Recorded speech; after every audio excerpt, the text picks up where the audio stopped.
I'd like to welcome people to the second lecture, where I'll be presenting the work of Sigmund Freud and a psychoanalytic theory that he founded.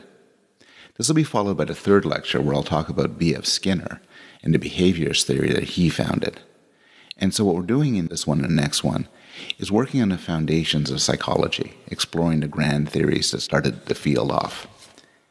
And one of the things that makes these theories interesting and sort of exceptional compared to contemporary work is that they really are grand theories. They have a great deal of scope. So most of the work I'm going to be talking about throughout the course, most of the ideas and research are narrow. They have specific focus, specific domains they're looking at. So you might have a theory of prejudice. That's not going to be the same as a theory of language acquisition.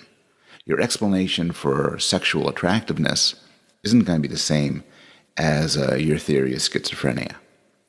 In contrast, the work of Freud and the work of Skinner, which we'll talk about next week, are meant to encompass just about everything that matters.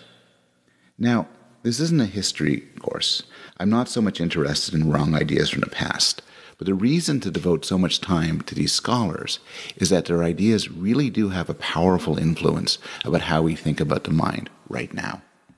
For better or worse, we live in a world profoundly affected by Sigmund Freud.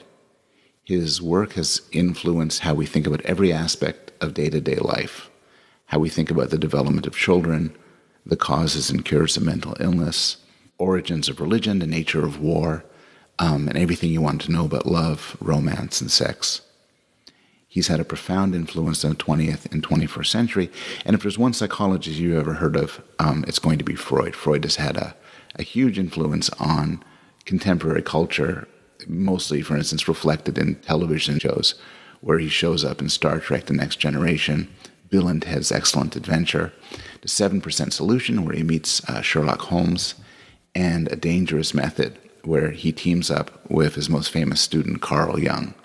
Freud was born in 1856. He spent most of his life in Vienna, Austria, and he died in London soon after retreating there prior to the beginning of World War II. He died in 1939. He's one of the most famous scholars ever, but he's not known for any single discovery. Instead, he's known for the development of an encompassing theory of the mind, an encompassing scientific theory of the mind, developed over the span of many decades.